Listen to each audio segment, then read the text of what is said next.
kehidupan bangsa dan sebagainya. Banyak tersita. Tersita uang bukan lagi miliaran, triliunan rupiah karena proses sakit ini. Nah, menariknya Ibu Bapak semua, menariknya ini. Kalau kita telusuri dari 3, 4, 5, sampai 10 penyakit terbanyak di dunia ini, atau kita kerucutkan lagi, 3 penyakit leading cause of the death, ternyata itu sebagian besar itu bisa dilakukan pencegahan. Dan kalau kita telusuri lagi Ibu Bapak semua, mungkin di sini ada sahabat-sahabat mungkin yang mendalami tafsir begitu ya, atau mendalami ilmu hadis begitu ya. Ketika kita telusuri bagaimana jejak Rasulullah SAW, ternyata beliau ini hanya sakit seumur hidupnya 2 kali ya. Artinya ketika kita berbicara tentang bagaimana sehatnya Rasulullah SAW, itu bisa di tracking. Kenapa? Satu-satunya makhluk di muka bumi ini yang mempunyai biografi yang lengkap dan terverifikasi, baik itu dari materi atau matannya, ataupun dari kesinambungan materi itu didapatkan, ya, rawi. Maka satu-satunya di muka bumi yang mempunyai biografi terlengkap adalah Rasulullah SAW. Silakan Ibu Bapak, silakan bandingkan dengan biografi-biografi tokoh di dunia sekalipun. Pernahkah Ibu Bapak mungkin melihat atau membaca dari biografi seorang politisi atau mantan Presiden Amerika sekalipun misalnya begitu ya, dalam biografinya, pernahkah ada di sana bagaimana beliau tata cara untuk tidur, bagaimana tata cara untuk makan, bagaimana tata cara beliau untuk ke kamar mandi dan sebagainya. Apalagi tata cara beliau misal berhubungan suami istri, hampir nggak pernah ada. Kecuali biografi Rasulullah SAW yang termaktub dalam hadis. Nah, peristiwa sehat dan sakit sekalipun, ya karena ini role modelnya udah jelas. Dalam seumur hidup hanya 2 kali sakit, berarti waktu sehat jauh lebih panjang. Artinya, waktu sehat, cara sehat, dan bagaimana beliau mengatasi sakit, semuanya ini juga bisa ditelusuri Ibu Bapak semua. Artinya, ketika kita sekarang dihadapkan nih pada zaman sekarang ini, angka kesakitan yang demikian tinggi, kemudian juga biaya pengobatan yang sangat tinggi, dan berbagai macam obat-obatan penjualannya itu terus meningkat. Semestinya ini menjadi peringatan bagi kita. Kita kembali ke sunnah. Bagaimana Rasulullah mencontohkan makan ternyata bukan hanya masalah saluran pencernaan, tetapi dari satu aspek makan, pengaruhnya terhadap peningkatan kadar lemak yang akan berimbas pada penyumbatan pembuluh darah, yang akan berimbas pada obesitas, yang akan berimbas pada meningkatnya risiko serangan jantung. Dari mana? Dari makan. Dari makan juga ternyata berdampak pada peningkatan kemungkinan terjadinya diabetes, hipertensi, dan sebagainya. Dari satu saja unsur makanan. Kalau kita telusuri lagi bagaimana aktivitas beliau, ya, aktivitas beliau kan olahragawan, ya kan Pak Bu? Nanti kita akan coba di bagian akhir, bagaimana Rasulullah SAW kesenangannya itu adalah jalan cepat. Jalan cepat itu hitungannya berapa kalori per jam, sehingga kita bisa menelusuri dari aspek makanan, dari aspek fisik yang beliau lakukan, kemudian dari aspek ketenangan jiwa. Apakah Rasulullah pernah sedih? Pernah, iya, sebagai manusia. Bagaimana ketika Rasulullah ditinggalkan oleh Sayyidina Khadijah alaihissalam. Bagaimana Rasulullah SAW ditinggalkan oleh pamannya yang menjadi pembela selama ini. Begitu ya. Sehingga Allah berikan hiburan. Ya, di antaranya Allah berikan wisata religi yang tidak pernah terulang oleh manusia. Isra Mi'raj.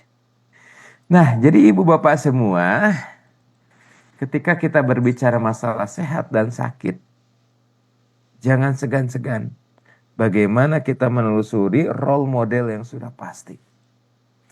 Banyak ilmuwan yang tertarik untuk mempelajari salah seorang perkampungan di Jepang, di mana rata-rata usia harapan hidupnya atau usia mereka sekarang ini di atas 100 tahun. Banyak studi dilakukan bagaimana tata cara mereka makan, bagaimana tata cara mereka dalam keseharian aktivitas dan lain sebagainya. Tetapi amat jarang kita mempelajari bagaimana aspek sehat Rasulullah SAW sehingga dalam usianya yang wajar menurut hitungan manusia, beliau hanya 2 kali sakit. Ibu bapak semua, akhir-akhir ini kalau saya perhatikan ya, minggu kemarin sudah mengoperasi lebih dari 4 orang yang mempunyai masalah di kakinya. Dan rata-rata mereka tidak tahu permasalahan yang sebetulnya. Dok, ini ada luka di kaki. Udah berapa lama Pak? Udah 3 bulan. Udah diobatin gak sembuh-sembuh. Begitu ya? Sudah dilakukan pencucian luka gak sembuh-sembuh. Ketika kita lakukan cek general check up, yang terjadi adalah gula darahnya 400. Pak, Bapak punya penyakit diabetes, punya penyakit gula? Enggak Pak Dokter, saya nggak pernah. Pengetahuan dia tidak pernah menderita penyakit diabetes. Tapi ternyata setelah dicek, kadar gula darahnya 400. Kadar HbA1c-nya itu 9. 9, berapa saya lupa ya. Artinya ibu bapak semua, dalam beberapa kasus ternyata baru disadarkan adanya penyakit diabetes setelah ada komplikasi yang ditimbulkannya. Kemudian pasien berikutnya juga sama. Seorang ibu-ibu dengan obesitas. Berat badannya kurang lebih 110 kg. Ada luka di kakinya juga. Sama. Ketika dilakukan pemeriksaan, ternyata kadar gula darahnya 380 sekian. Kemudian 2 kasus lain, ini dalam pekan ini, ibu bapak semua, dalam pekan ini. Seorang kakek-kakek ada bisul, di mana? Di tungkainya. Selulitis saya diagnosis. Ada nanah dari mulai lutut, ya bengkak sampai ke kaki sebelah kiri, itu bengkak. Ketika kita lakukan operasi, nanah itu kurang lebih dapat sekitar 600 cc, setengah liter lebih, begitu ya. Dilakukan investigasi sebelumnya, beliau juga sama, menderita diabetes mellitus. Kadar gula darah masih sekitar di atas 300-an. Kasus pada hari hari Rabu kemarin begitu ya. Hari Rabu kemarin saya operasi lagi, amputasi di kaki. Ternyata kadar gula darahnya itu high. Kalau pakai pemeriksaan kadar gula darah yang seperti biasa itu sudah tidak terukur. Ternyata kadar gula darah di atas 600. Jadi ibu bapak semua, sebagian besar ternyata mereka tidak tahu menderita penyakit diabetes. Ya, ini menjadi suatu peringatan ibu bapak semua. Ternyata benar apa yang telah dilakukan oleh salah satu lembaga di Amerika, American Diabetic Association. Sebagian penderita diabetes mereka tidak menyadari bahwa dirinya diabetes sebelum mereka menyadari timbulnya komplikasi.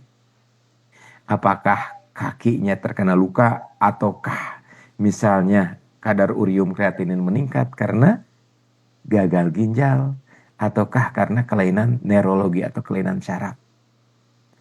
Ibu bapak sahabat-sahabat MK semua, kurang lebih ini ilustrasi yang pekan kemarin sempat pekan ini ya.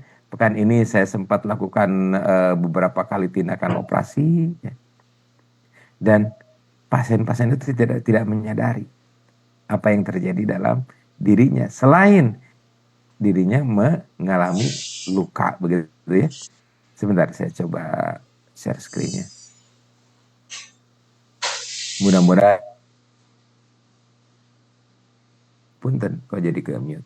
Mudah-mudahan ini juga jadi pengingat bagi kita semua. Punten. Kayak sebentar kok nggak bisa ya. Ya baik, saya kembali dulu ya.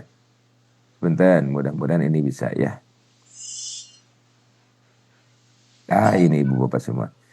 Ini kasus ada 2 kasus yang saya operasi minggu kemarin.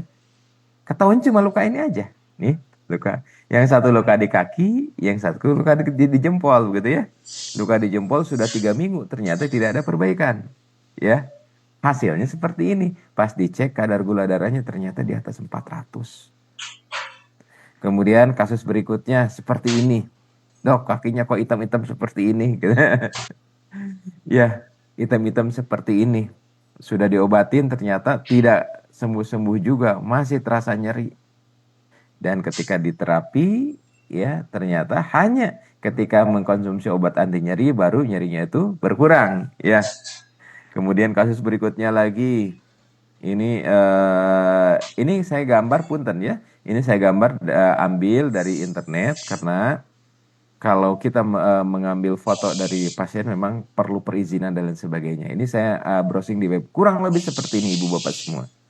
Ini kasus ini pekan kemarin ya, pekan kemarin. Jadi sudah 2 pekan kasus seperti ini. Kejadiannya itu di kamar operasi ya, yang saya di tempat berdinas ya. Hampir tiap hari ada 2 kasus seperti ini. Kasus yang 1 pekan kemarin, ini dari mulai telapak kaki di bagian ujung-ujung jari ya, sampai ke kalkaneal, sampai ke bagian dari kalkaneal ya, bahasa kitanya apa ya? Bagian tumit ya, sampai ke bagian tumit ini bengkak Pak Bu, dan berisi nanah. Bagian dari dorsum pedisnya juga sama. Ini juga berisi nanah seperti ini. Kemudian juga ini kasus yang mirip dengan kasus saya. Ini juga sama, saya ambil dari internet barusan. Dari atas, dari mulai lutut sampai ke kaki, isinya nanah semua. Jadi Ibu Bapak semua, ketika seseorang merasakan dirinya sepertinya sehat, tetapi dia mempunyai potensi atau sebetulnya dia sudah terkena diabetes, itu jauh lebih susah mengatasinya. Kenapa? Tidak ada gejala yang spesifik yang dia rasakan, tidak ada keluhan spesifik atau khusus yang dia rasakan, ujug-ujug diketahui gula darahnya 400. Timbulnya komplikasi membawa dia pada diagnosis. Bukan timbulnya gejala-gejala seperti polidipsi, poliuri, polipagi, ya, pruritus, kemudian neuropati gitu ya, atau parestesia begitu ya, yang membawa dia untuk dilakukan pemeriksaan. Nah, sahabat-sahabat MK Pagi semua, dengan adanya kasus-kasus tadi, ini menjadi pengingat bagi kita. Yang pertama, betapa selama ini Allah mengurus tubuh kita ini tanpa kita tahu berapa kadar insulin yang kita miliki. Tanpa kita tahu juga kapan kadar gula darah itu meningkat sehingga kadar insulin dipacu produksinya. Dari mulai kita kecil sampai saat ini, seolah-olah sehat itu adalah suatu hal yang biasa. Tatkala kita menganggap sesuatu hal yang biasa-biasa saja, maka jarang kita berterima kasih. Tetapi tatkala kita diingatkan dengan menurunnya nikmat yang diberikan, baru kita mulai tersadarkan. Selama ini ternyata kita dipelihara dengan begitu detil, presisi, dan begitu mahal. Selama ini kita diberikan karunia oleh Allah Subhanahu wa Ta'ala 2 hormon yang mengatur kadar gula, insulin dan glukagon. Insulin diproduksi meningkat ketika kadar gula di dalam darah itu naik, sehingga gula darah itu dimasukkan ke dalam sel-sel yang membutuhkan, sehingga bermanfaat untuk metabolisme tubuh.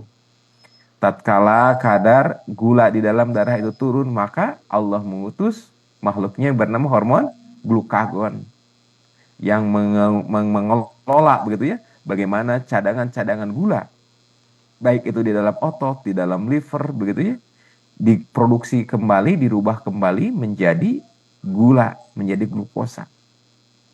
Selama ini kita dipelihara saat demi saat, detik demi detik, Walaupun kita tidak tahu, walaupun kita tidak pernah meminta, tapi Allah ternyata dengan kasih sayangnya begitu detil memelihara tubuh kita ini. Masya Allah.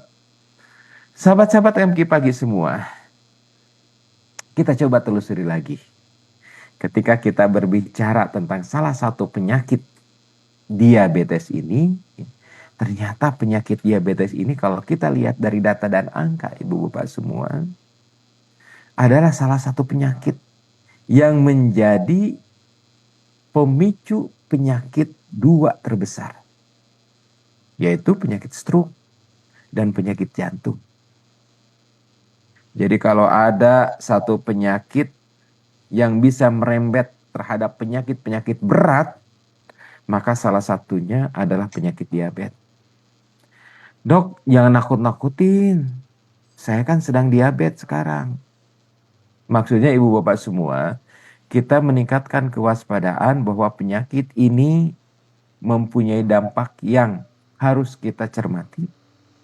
Dan yang kedua, bagi ibu bapak mungkin yang belum ketahuan atau yang tidak ketahuan atau yang belum melakukan cek supaya meningkatkan kewaspadaan. Mudah-mudahan sahabat-sahabat kita yang diuji dengan diabetes, Allah memberikan kemudahan dan kesembuhan yang insya Allah salah satunya insya Allah pada pagi hari ini kita akan coba telusuri bagaimana track record Rasulullah SAW sehingga kalau kita lihat atau kita baca dalam berbagai macam hadis, tidak ada satupun keluhan-keluhan baginda Rasulullah SAW yang terkait gejala-gejala diabetes. Tidak ada bagaimana riwayat hadis yang mengatakan Rasulullah terbangun 4 kali dalam semalam karena pengen buang air kecil. Tidak ada riwayat ya Rasulullah terluka kemudian mengeluarkan nanah dalam kakinya. Tidak ada riwayat Rasulullah SAW ya, mengalami luka, kemudian ujung-ujung kakinya itu menghitam. Tidak ada riwayat yang ditemukan ketika Rasulullah SAW berperang misalnya, kemudian tiba-tiba pingsan. Nggak ada ibu bapak semua. Jadi gejala-gejala poli pagi, bagaimana Rasulullah SAW misalnya suatu ketika makan lebih banyak lagi dalam sehari. Poli pagi, polidipsi, poliuri, pruritus gitu ya, mengalami gatal-gatal, parestesia, baal-bala. Tidak ditemukan hadis-hadis itu. Dan berarti tidak ditemukan Rasulullah mengalami gejala-gejala tentang diabetes ini. Artinya ibu bapak semua, pada saat itu Rasulullah dalam keadaan bebas dari penyakit diabetes mellitus. Sehingga kita bisa track bagaimana keseharian Rasulullah SAW yang menjadikan terbebas dari penyakit yang menjadi penyebab penyakit-penyakit lain. Ibu bapak sahabat-sahabat MK pagi semua, pada tahun 2023 kemarin, Ikatan Dokter Indonesia mengeluarkan data penelitian bahwa sampai tanggal 31 Januari 2023, kejadian angka diabetes pada anak meningkat 70 kali lipat dibandingkan dengan Januari tahun 2000. 70 kali lipat ibu bapak. Saya coba tayangkan ini datanya. Artinya potensi diabetes itu bukan hanya pada orang dewasa. Tapi ternyata sudah ditemukan potensi diabetes ini pada anak. Ini perlu kita waspadai sahabat-sahabat semua. Kenapa? Karena begitu banyak komplikasi yang mungkin nanti ditimbulkan. Untuk evaluasi juga, sudahkah makanan yang dikonsumsi anak-anak kita itu adalah makanan yang memang aman? Saya akan sampaikan sebuah penelitian ibu bapak semua. Penelitian yang dilakukan di Thailand. Ini juga pernah kita bahas beberapa waktu yang lalu.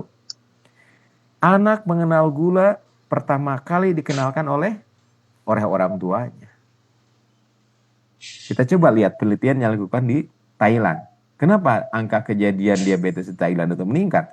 Ternyata sudah terjadi paparan kadar gula yang begitu tinggi sejak anak-anak. Mudah-mudahan datanya ketahuan. Mudah-mudahan datanya ada. Ini, punten, Ibu Bapak semua. Ini penelitian yang dilakukan terhadap 783 anak, ya, di apa namanya di Thailand. Punten, saya coba sampaikan datanya di sini.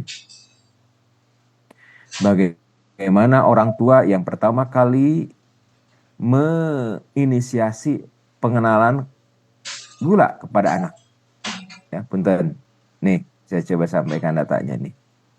Nih, Ibu Bapak semua. Bisa kelihatan kan? Jadi kalau gini, kalau lihat data ini Ibu Bapak semua, ini dilakukan pada 783 anak antara usia 2 tahun sampai 3 tahun. Data ini memperlihatkan bahwa 47,6 ya, ibu-ibu menginisiasi apa, Dok? Menginisiasi anak untuk mengkonsumsi soft drink. Ya, soft drink tuh ya. Saya tidak sebutkan mereknya apa-apa aja. 47,6%. Kemudian kalau kita lihat lagi, ada angka 78,3%. Anak itu dikenalkan dengan permen. Apakah ini berbahaya? Ya, pada suatu saat mungkin ini menjadi salah satu trigger Ibu Bapak semua. Nah, kita lihat lagi. Pada usia prasekolah, ini penelitian di Thailand juga. Ditelitilah terhadap usia 3 sampai 12 tahun. Latar belakang penelitian ini, Ibu Bapak semua, punten ya, saya mundur sedikit. Karena terjadinya peningkatan angka diabetes atau prediabetes, punten ya, prediabetes pada anak di Thailand. Sehingga ditelusurilah. Salah satu penelitiannya ini hasilnya. Didapatkan pada tahun 2013, Ibu Bapak semua, ada 538 yang diteliti di sini, ya. Ternyata mereka mengkonsumsi minuman yang mengandung gula itu, ya, terdapat pada 42,7% dari 538. Kemudian angka 40,2% mereka mengkonsumsi banyak gula pada jajanan. Satu angka yang luar biasa. Ya. Kemudian pada dewasa, ini lebih-lebih lagi. 59% Ibu Bapak semua mengkonsumsi minuman-minuman yang tinggi kadar gulanya. Kemudian kita lihat lagi, ya. Ini peringatan dari IDAI, ya. Ikatan Dokter Ahli Anak Indonesia pada tahun 2023 kemarin, gitu ya.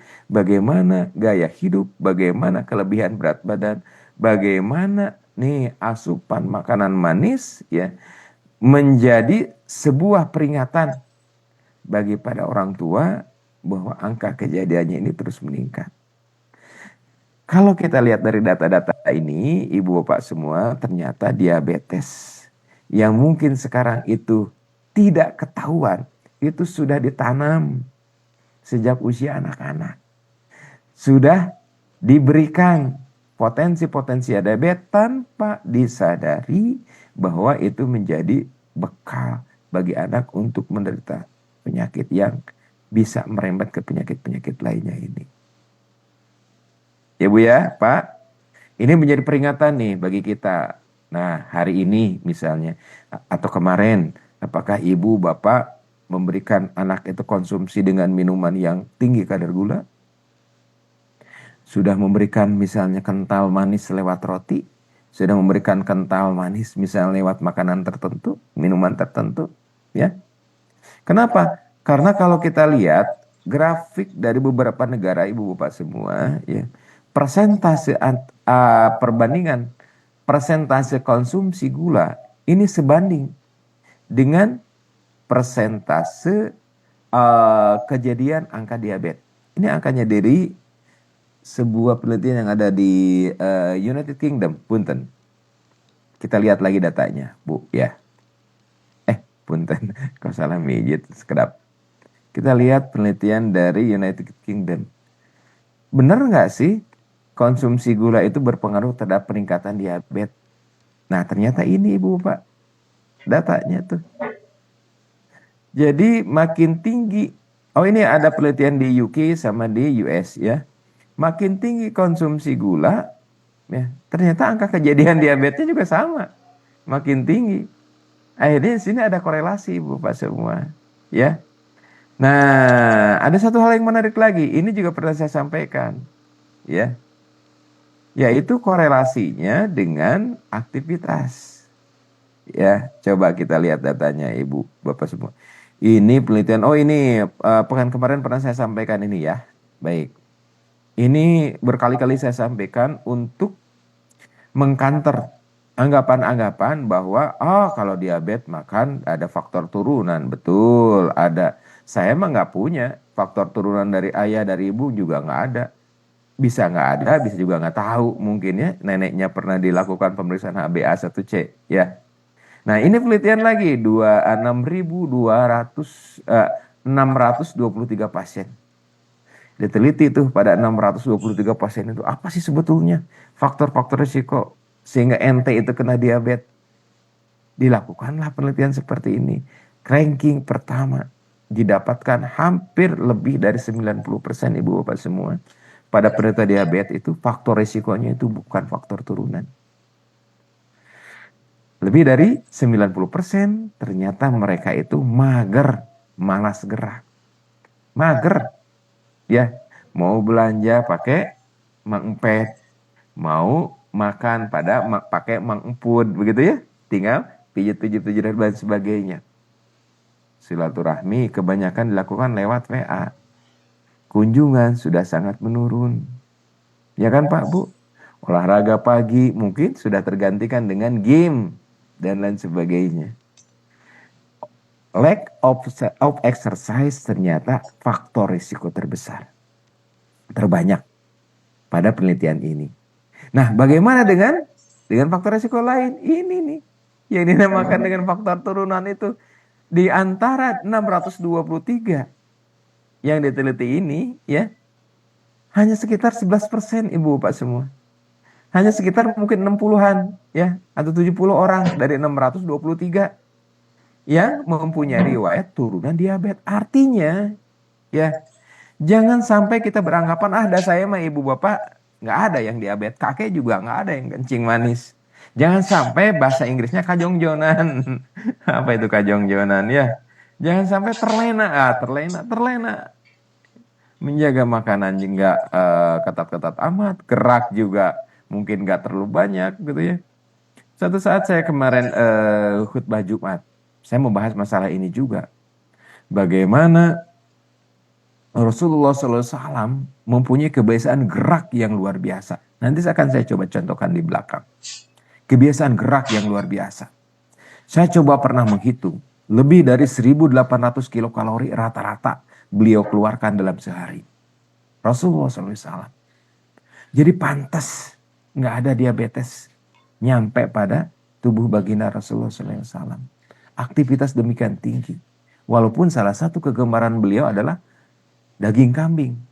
Daging kambing tahu bagian mana? Kegemaran Rasulullah bagian pahanya. Kan itu luar biasa enaknya begitu ya.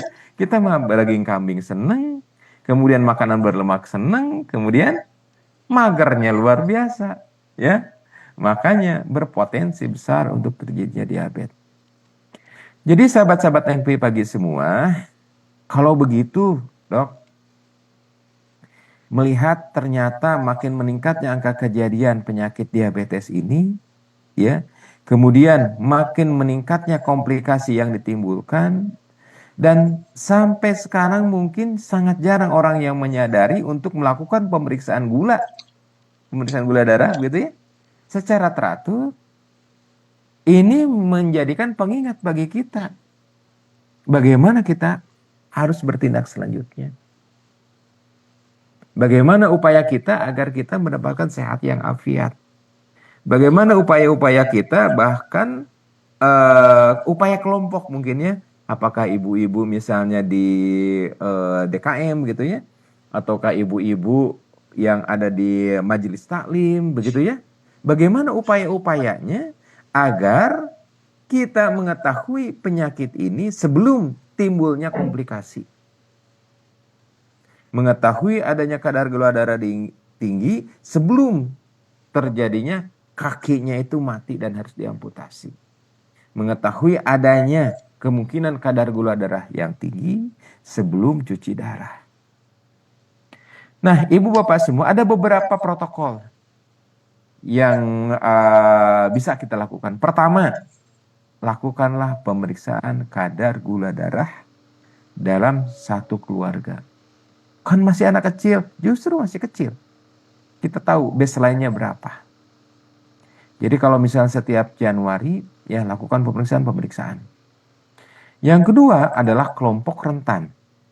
Kelompok rentan itu terdiri dari kelompok yang mempunyai obesitas, jarang gerak, kemudian mempunyai riwayat keluarga, kelompok rentan.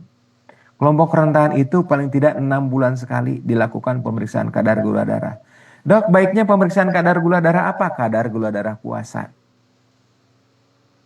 Kalau kadar gula darah puasa sudah mencurigakan, maka ada pemeriksaan-pemeriksaan lain. Pemeriksaan yang selanjutnya adalah kadar HbA1c. Jadi, ibu bapak semua, ketahuilah penyakit sebelum menimbulkan penyulit. Kenali penyakit sebelum datang penyulit. Karena kalau sudah datang penyulit, artinya penyakit itu sudah menyebabkan penyakit lainnya. Jadi kita mengobati dua tuh. Mengobati penyulit yang ditimbulkannya, misal karena lukanya, karena absesnya. Nah terakhir kemarin, saya operasi salah seorang ibu. Gula darahnya 600. Ada bisul, di mana? Di ketiaknya. Setelah dioperasi ternyata keluar nanah sekitar 300 cc. Sampai kemarin tuh nanahnya belum berhenti. Masih produktif gitu. Saya coba kemarin kasih ganti antibiotik, golongan antibiotiknya. Kadar gula darah yang tinggi. Jadi lakukanlah pemeriksaan sebelum timbulnya penyulit. Kalau sudah terjadi penyulit, dua paling tidak kita terapi. Penyulitnya sendiri, misalnya karena ulkusnya, karena lukanya, dan penyakit diabetesnya. Itu yang ketahuan penyulitnya luka. Apakah penyulit itu hanya pada kulit, hanya pada otot? Belum tentu. Kemungkinan penyulit ini ada di tempat-tempat lain. Ya, bukan menakut-nakuti ibu bapak semua, tapi ini adalah sebagai bentuk kewaspadaan. Ya Bu ya. Nah, bagaimana dengan mereka? Tadi kan screening secara keseluruhan dalam 1 tahun itu kita cek sekeluarga begitu ya. Kemudian dalam 6 bulan, setiap 6 bulan bagi mereka yang mempunyai risiko, apakah risiko misalnya pekerjaan atau aktivitas sehari-hari, lack of exercise, ataukah risiko karena obesitas, ataukah ada faktor risiko di keluarga. 6 bulan sekali paling tidak. Nah, kapan lagi diperiksa? Ketika muncul tanda-tanda atau gejala-gejala, misalnya sering lapar, sering merasa haus, sering merasa kesemutan, sering merasa gatal-gatal, atau sering merasa kebas, parestesi. Biasanya malam-malam itu nggak kebangun, tapi beberapa hari terakhir ini tiap malam kebangun semalam 2 sampai 3 kali untuk buang air kecil. Kadang-kadang ke toilet itu sehari 3 kali. Sekarang nyampe 6 kali itu. Kencing terus. Waspada ibu bapak semua.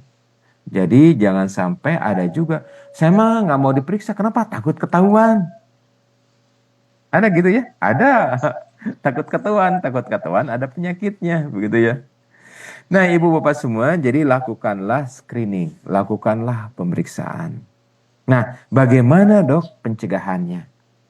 Pencegahan yang kita bisa lakukan, ibu kita lihat tadi ya, bahwa faktor risiko terbanyak pada saat ini bukan masalah faktor turunan, tapi faktor mager, lack of exercise. Kita coba lihat olahraga yang digemari oleh Rasulullah SAW. Berapa kalori yang dikeluarkan ketika beliau olahraga? Kita coba lihat ibu bapak semua. Ini sebagian contoh kecil ya. Nah, nanti bisa kita lakukan aktivitas sehari-hari ini.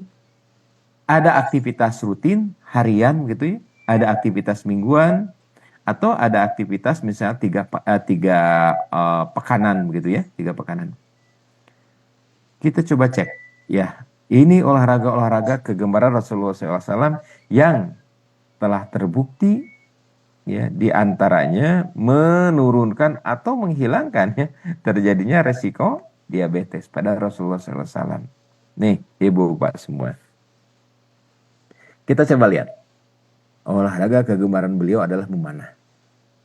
Memanah itu bukan hanya sekedar menggerakkan lengan kanan, kemudian menahan lengan kiri, begitu. Tapi di sana ada faktor konsentrasi yang luar biasa.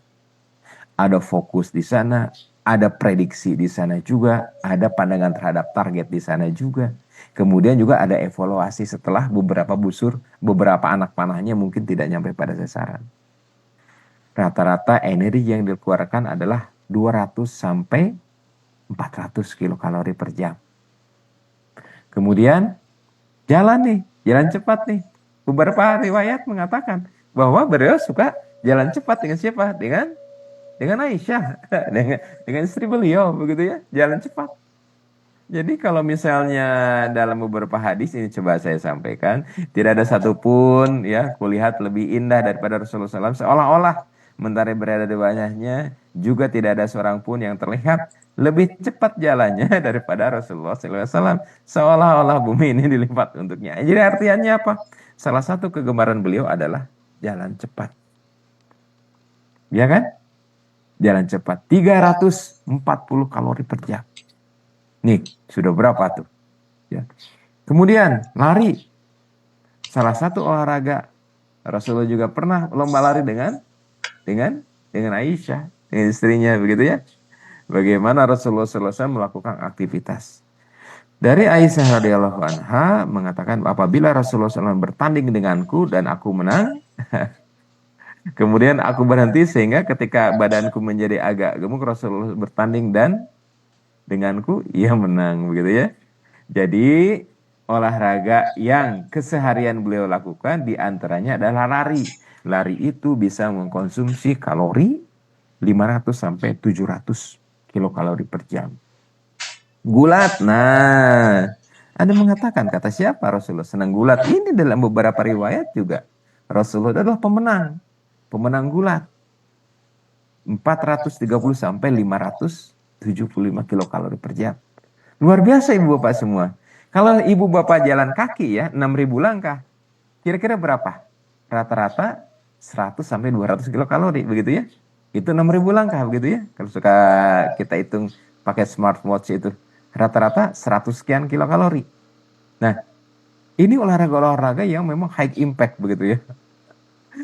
Nah, sehingga ibu bapak semua, untuk mengurangi resiko terjadinya diabetes, dan sudah terbukti baginda Rasulullah sampaikan kepada kita, dan sudah terbukti dari beberapa penelitian, ternyata permasalahan terbesar adalah lack of exercise. Ya kan Pak Bu? Nah, bagaimana cara mengatasinya? Gerak. Bagaimana ukuran-ukuran gerak? Ini saya coba sudah rangkumkan. Pada anak dan remaja, kalau aerobik itu 60 menit. Ya. Kemudian 3 hari dalam sepekan. Kalau misalnya olahraga kaitannya dengan kekuatan otot, begitu ya, maka 60 menit tuh per hari. 3 hari dalam sepekan. Untuk kekuatan tulang juga sama. 3 hari. Ya, 60 menit 3 hari dalam sepekan. Nah, bagaimana untuk aktivitas-aktivitas lain? Kalau misalnya olahraganya intensitasnya sedang, maka dalam sepekan itu 150 sampai 300 menit dalam sepekan. Bisa dipotong misalnya ibu bapak semua menjadi 3 begitu ya. Jadi setiap pekan itu 3 kali ya, setiap 1 jam setengah, 1 jam setengah, 90 menit, 90 menit, 90 menit dalam sepekan. Ini kalau kita hitung-hitungan zaman sekarang, ya Bu ya. Kemudian pada lansia. Nah, pada lansia ini memang banyak faktor. Tetapi paling tidak pada lansia ini kita anjurkan gerak 150 menit dalam sepekan. Itu dari faktor gerak, Ibu Bapak semua. Kan runutan sudah jelas ya, runutannya ya. Bagaimana kita mempunyai kejadian-kejadian diabetes tidak deteksi. Bagaimana penyulit-penyulit diabetes itu ternyata bisa bermunculan. Padahal orangnya tidak tahu itu muncul karena diabetes. Kita telusuri juga ternyata diabetes ini angkanya terus meningkat seiring dengan konsumsi gula. Kita buktikan dari beberapa penelitian, ternyata faktor risiko diabetes terbesar adalah kurangnya gerak. Kemudian yang kedua adalah obesitas. Yang ketiga baru faktor turunan. Ya, Pak Bu. Jadi dengan gerak tadi bisa mengurangi tadinya yang berisiko untuk prediabetes 58% dengan gerak tadi itu bisa diturunkan. Iya Bu, bisa diturunkan benar. Dengan prediabetes. Baik, kalau berikutnya apa kira-kira yang bisa menurunkan kadar atau resiko terjadinya diabetes, kemudian yang bisa menurunkan kadar gula darah pada penderita diabetes. Nah, yang kedua adalah pengelolaan makanan, Ibu Bapak semua. Pengelolaan makanan dapat kita lihat, punten saya coba lihatkan datanya dulu. Jadi yang pertama apa? Gerak. Dok, saya mah ada makanan udah gulanya udah turun, Dok. Makanan gulanya sudah nggak mengkonsumsi yang manis-manis. Kemudian konsumsi lemak juga sudah dikurangi. Ya Pak, Bu. Ya kan? Tapi kok kenapa kadar gula darahnya masih naik? Ibu Bapak semua, pentingnya gerak ternyata ini adalah porsi terbesar dalam pencegahan dan pengendalian kadar gula darah. Ya, ternyata kalau kita lihat diet diabetes, Ibu Bapak semua, nih, ini sebuah penelitian, Bu. Walaupun 73% orang yang menderita diabetes tipe 2 mengkonsumsi makanan yang sudah diatur, sudah demikian disiplin, sudah demikian ditakar begitu ya. Ternyata yang berdampak itu hanya pada 35%. Jadi kadar karbohidrat udah dihitung per hari, kadar protein sudah dihitung per hari, kemudian kadar lemak sudah dihitung per hari, kontribusinya ternyata 35%. Nah, jadi Ibu Bapak semua, kalau saja Ibu Bapak sudah bisa mengatur, ya makanan minum sudah bagus, luar biasa. Tapi ingat, itu baru 35% kurang lebih pengaruhnya. Yang paling besar adalah gerak. Ya Pak, Bu? Ya, baik. Kalau begitu apalagi dok yang sekiranya bisa dilakukan ya diet diabetes, mungkin suatu saat kita akan coba bahas dengan salah seorang ahli gizi Bu ya, sehingga kita bisa lebih komprehensif datanya. Nah kalau begitu apalagi yang bisa berpengaruh, kita coba telusuri. Bagaimana kebiasaan baginda Rasulullah SAW. Tadi gerak sudah jelas. Begitu banyaknya olahraga-olahraga ataupun aktivitas-aktivitas yang beliau gemari begitu ya. Sehingga kalau saya sempat hitung beberapa kali, satu hari itu tidak kurang dari 1.300 kilokalori, Ibu Bapak semua. Bagaimana Rasulullah SAW bergerak. Artinya ini sudah mereduksi kemungkinan terjadinya peningkatan kadar gula darah itu lebih dari 70 sekian persen. Dengan gerak yang bagus kan, yang teratur kontinu begitu ya, ini bisa menurunkan kadar resiko. Resiko itu di atas 73%. Ya, lebih tinggi daripada pengaturan makanan. Coba kita lihat lagi Ibu Bapak semua. Kalau tadi kita berbicara tentang gerak. Nah, berikutnya ya. Ada aspek, kalau tadi kita aspek jasa dia, sekarang kita aspek kolbiah, kita coba kaji. Ya. Ada sebuah penelitian yang bagus menurut saya, cuma ini saya baca berapa bulan yang lalu begitu ya. Berapa bulan yang lalu, sehingga saya, sumbernya itu kodarullah lupa lagi ini, sehingga dicantumkan sumber penelitiannya di sini. Tapi insya Allah ini ada data penelitiannya, saya coba sampaikan saja. Aspek kolbiah, aspek hati. Apa sebetulnya yang paling bisa merangsang pengeluaran kadar gula darah berlebihan. Pengeluaran kadar gula darah berlebihan ini kaitannya dengan stres, Ibu Bapak semua. Dengan stres. Yang kedua dengan cemas, yang ketiga dengan depresi. Apa dok pengaruh stres, cemas, dan depresi? Ternyata stres, cemas, dan depresi Ibu, itu bisa meningkatkan kadar adrenalin, epinefrin, norepinefrin, dan kadar kortisol.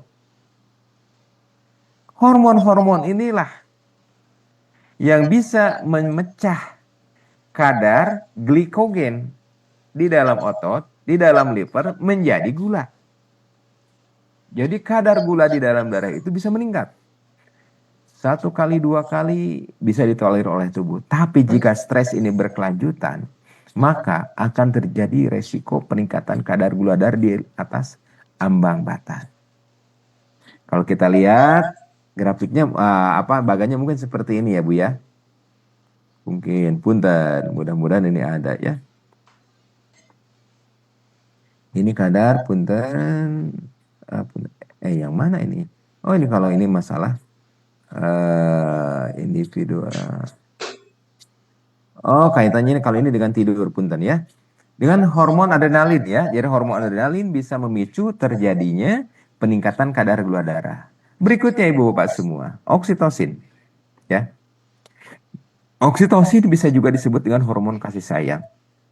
Hormon oksitosin, Ibu Bapak, mempunyai dampak terhadap apa? Terhadap peningkatan kadar insulin yang diproduksi oleh pankreas.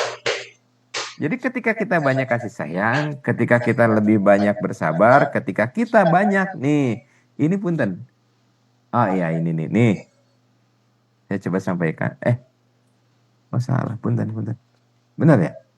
Nah, ada sebuah penelitian Ibu Bapak semua. Orang yang bersyukur memiliki kadar HbA1c lebih rendah 9-13%. Ini kalau nggak salah ya, punten. Saya entah tahun berapa saya baca penelitian ini, ada yang membandingkan pada orang-orang yang diabetes diukur tuh kadar HbA1c-nya. Kalau nggak salah selama 14 hari atau selama 28 hari begitu, satu kelompok dilakukan intervensi supaya apa? Supaya mengingat nikmat-nikmat yang telah dia dapatkan, kemudian melantunkan rasa syukur. Nah, pada kelompok syukur ini ternyata kadar HbA1c-nya itu ketika diperiksa 9-13% lebih rendah pada orang-orang yang pandai bersyukur, pada orang yang dengan intervensi syukur, begitu ya. Nah, kemudian kalau kita lihat dari aspek kolibah lagi, Ibu Bapak semua, dari aspek hati ya. Ini aspek fisik atau aspek jasadia ya? Kebiasaan tidur. Jadi tidur ini ternyata mempunyai dampak yang luar biasa terhadap pengaturan sistem hormon, terhadap sistem imun, ya, kemudian terhadap pengaturan regulasi gula darah. Tidur yang berkualitas ternyata mempunyai dampak yang luar biasa terhadap pengaturan kadar gula darah. Nah, makanya bagaimana cara tidur berkualitas? Tidurlah sesuai dengan adab dan tata cara yang Rasulullah SAW ajarkan kepada kita. Sebagai kesimpulan Ibu Bapak semua, pada materi yang dari pertama sampai saat ini, karena setelah ini kita insya Allah akan bersama dengan guru kita ya, kita akan membahas tentang bagaimana tentang kurban ya. Insya Allah sudah ada Ustadz Ali Nurdin setelah ini, jadi Ibu Bapak semua, mudah-mudahan kita terus bergabung ya. Yang pertama, bagaimana diabetes itu rata-rata ketahuan setelah timbulnya penyakit lain yang diakibatkan oleh penyakit diabetes. Oh, ini kenapa? Ada serangan stroke. Kenapa terjadi serangan stroke? Ternyata kadar gula darahnya tinggi. Ada yang demikian? Ada. Ada yang kena serangan jantung. Pas dicek kadar gula darahnya tinggi. Ada? Ada, banyak. Kemudian adanya luka nggak sembuh-sembuh. Dicek ternyata kadar gula darahnya tinggi, Ibu semua. Nah, ada beberapa kasus yang timbul sebagai dampak dari diabetes dan baru tersadari mereka punya diabetes ketika kasus itu muncul, penyulit itu muncul. Nah, angka kejadian diabetes ibu bapak semua rata-rata kalau menurut American Diabetes Association 51% penderita prediabetes yang akan berkembang menjadi diabetes mellitus. Rasulullah SAW sudah mempunyai kebiasaan hidup, lifestyle, kemudian diet management, ternyata telah terbukti terbebas dari penyakit diabetes. Bagaimana kita menelusuri kebiasaan Rasulullah SAW sehingga kita bisa sehat tanpa diabetes. Nah, insya Allah pada pekan depan kita akan coba telusuri bagaimana tata laksana menurut baginda Rasulullah SAW dari aspek kenabian, ya, untuk tata laksana diabetes bagi mereka yang sudah menderita diabetes. Semoga ibu bapak semua kita bisa terhindar dari salah satu penyakit, ya, yang menjadi penyebab penyakit-penyakit besar lainnya. Kita akan bersama sekarang konsultasi tentang kurban, ya, Kang Akbar, Kang Kevin, tentang kurban, ya, tentang kurban, ya. Betul dokter. Mohon tentang kurban, ya. Ya betul. Baik, bersama guru kita Ustadz Ali Nurdin. Insya Allah saya pun turut menyimak. Mana Pak Ustadz Ali Nurdin, sudah hadir kah? Alhamdulillah sudah hadir kalau dilihat. Sudah hadir ya Ustadz. Assalamualaikum Tad. Waalaikumsalam warahmatullahi Waalaikumsalam warahmatullahi wabarakatuh. Baik Ibu Bapak semua, kita coba simak bersama dari paparan guru kita. Kalau dari saya cukup. Subhanakallahumma bihamdika asyhadu an la ilaha illa anta astaghfiruka wa atubu ilaik. Assalamualaikum warahmatullahi wabarakatuh. Mangga Kang Kevin. Bismillahirrahmanirrahim. Alhamdulillah, hatur nuhun jazakallahu khair Dr. Asep atas ilmu yang telah disampaikan. Semoga menjadi dan memperkuat kita untuk selalu sehat seperti yang telah disunahkan oleh Rasulullah SAW. Baik, mohon izin Dr. Asep, Kevin mulai. Bismillahirrahmanirrahim. Assalamualaikum warahmatullahi wabarakatuh. Innal hamdalillahilladzi nahmaduhu wa nasta'inuhu wa nastaghfiruh wa na'udzu billahi min syururi anfusina wa min sayyiati a'malina may yahdihillahu fala mudhillalah wa may yudlilhu fala hadiyalah. Asyhadu an la ilaha illallah wahdahu la syarikalah wa asyhadu anna Muhammadan abduhu wa rasuluhu la nabiyya ba'dah. Allahumma shalli ala sayyidina Muhammad wa ala ali sayyidina Muhammad. Qala Allah Ta'ala fi kitabihil karim, a'udzu billahi minasyaitonir rajim, bismillahirrahmanirrahim. Qala rabbi shrah li sadri wa yassir li amri wahlul 'uqdatam min lisani yafqahu qawli, amma ba'du. Alhamdulillah, tak lupa kita panjatkan rasa syukur kita atas kehadirat Allah Subhanahu wa taala yang mana karena taufik hidayah serta inayahnya kita dapat melaksanakan ataupun mengikuti kegiatan thalabul ilmi ini. Salawat beriringkan salam tak lupa kita panjatkan, tak lupa kita tutupkan kepada baginda kita Nabiul Mustafa wa Maulana Muhammad Sallallahu Alaihi Wasallam yang karenanya insya Allah di hari akhir nanti kita akan mendapatkan syafaatul uzma. Baik ayah bunda dan sahabat-sahabat semua, saya Kevin Akbar Pramadiva dari DT Peduli yang insya Allah menemani ayah bunda semua dalam kajian tanya jawab seputar kurban. Alhamdulillah kita diberikan kesempatan lagi nih ayah bunda dan sahabat-sahabat semuanya untuk bertemu untuk mengikuti kajian online tanya jawab seputar kurban. Semoga ayah bunda dan sahabat-sahabat semuanya selalu dilimpahkan kesehatan, dikaruniai kesehatan, dan diberikan keistiqomahan untuk menuntut ilmu. Dan itu menjadi salah satu bentuk kita untuk mendapatkan ridho dan cinta dari Allah Subhanahu wa taala dan juga Rasulnya. Nih kita tahu nih sahabat-sahabat semua bahwasanya Idul Adha ataupun tanggal 10 Zulhijjah sudah dekat. Sebenarnya ada pertanyaan yang sangat menggelitik nih, yaitu sudah mampukah kita berkurban atau sebenarnya kita sudah mampu tapi belum mau untuk berkurban. Nah, untuk tema kali ini yaitu adalah kurban antara niat, mampu dan juga mau. Karena kurban bukan hanya tentang isi dompet, akan tetapi juga tentang isi hati. Bukan hanya soal tentang kemampuan, akan tetapi juga soal kemauan dan juga ketundukan. Alhamdulillah telah hadir di antara kita semua guru kita Ustadz Ali Nurdin. Kita sapa terlebih dahulu. Assalamualaikum Ustaz. Waalaikumsalam warahmatullahi wabarakatuh, Kang Kevin. Masya Allah, Ustaz sehat? Alhamdulillah luar biasa. Masya Allah luar biasa. Ini backgroundnya putih-putih nih Ustaz. Ya, sama juga putih ya banget. diblurkan lah ya. Dikeluarkan. Baik Ustaz, untuk tema kali ini adalah kurban antara niat mampu dan mau. Boleh langsung saja kepada guru kita, kepada Ustaz Ali. Sudah siap Ustaz? Baik, terima kasih Kang Kevin. Assalamualaikum warahmatullahi wabarakatuh. Waalaikumsalam warahmatullahi. Subhanallah, alhamdulillah, wa la ilaha illallah, Allahu akbar. Asyhadu an la ilaha illallah wahdahu la syarikalah. Wa asyhadu anna Muhammadan abduhu wa rasuluh alladzi la nabi ba'd. Allahumma sholli wa sallim ala nabiyyina Muhammad wa ala alihi wa ashabihi wa man tabi'ahum bi ihsanin wa ba'd. Bapak Ibu dan sahabat MQ yang lihat Allah SWT, Alhamdulillah pagi hari ini kita bisa bertemu di pertemuan yang keempat ya,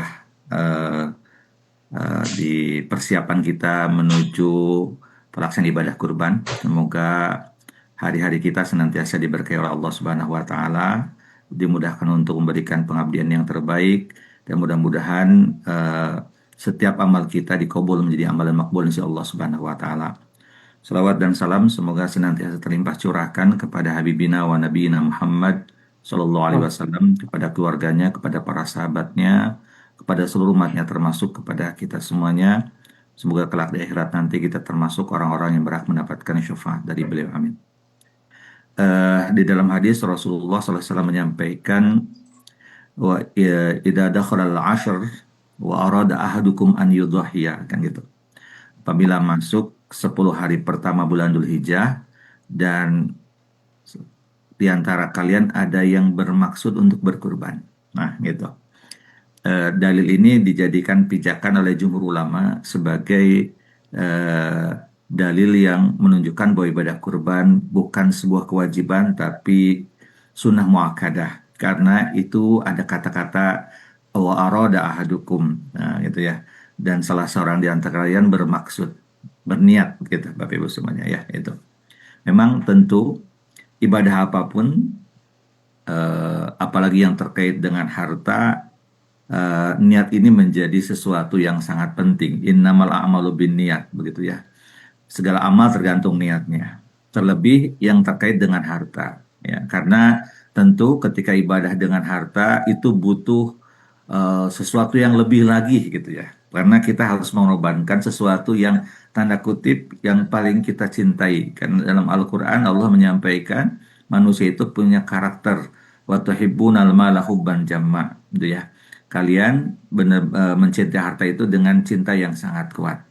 Nah, oleh karena itu tentu di dalam melaksanakan ibadah kurban ini harus butuh keyakinan, gitu ya. Niat yang disertai keyakinan bahwa ini adalah perintah dari Allah yang harus kita laksanakan. Sehingga dengan demikian Allah Subhanahu wa taala akan memberikan jalannya untuk kita agar kita bisa melakukannya. Memang betul secara fikih kurban ini berlaku atau dibebankan menjadi taklif bagi orang yang memiliki kelapangan rezeki. Ya, makanya dalam hadis riwayat yang lain, man kana lahu sa'atun, barang siapa yang memiliki kelapangan, gitu ya. Makanya Abu Hanifah itu menyebutkan bahwa kelapangan itu adalah memiliki senilai nisab hartanya, begitu itu. Jadi Abu Hanifah itu berpendapat kurban itu fardu wajib bagi yang memiliki kelapangan, begitu itu. Secara fikihnya memang jumhur juga menyampaikan bahwa ini sunnah muakkad, tentu berlaku paling utama adalah bagi mereka yang memiliki lapangan. Akan tetapi, nah ini kalau manusia tidak memiliki niat yang kuat, tidak memiliki azam untuk melakukan ibadah ini, walaupun diberikan harta yang banyak pun, ia tidak pernah bisa menunaikannya, gitu ya itu. Makanya harus betul-betul punya niat yang kuat, azam yang kuat untuk bisa melakukan ibadah ini. Seraya dalam hatinya selalu ditanamkan bahwa ini adalah merupakan pengabdian dia yang terbaik. Inna sholati wa nusuki wa mahyaya wa mamati lillahi rabbil alamin. Sebagian menafsirkan wa nusuk itu adalah sebelihanku, kan gitu ya. Sesungguhnya sholatku sebelihanku atau ibadahku secara umum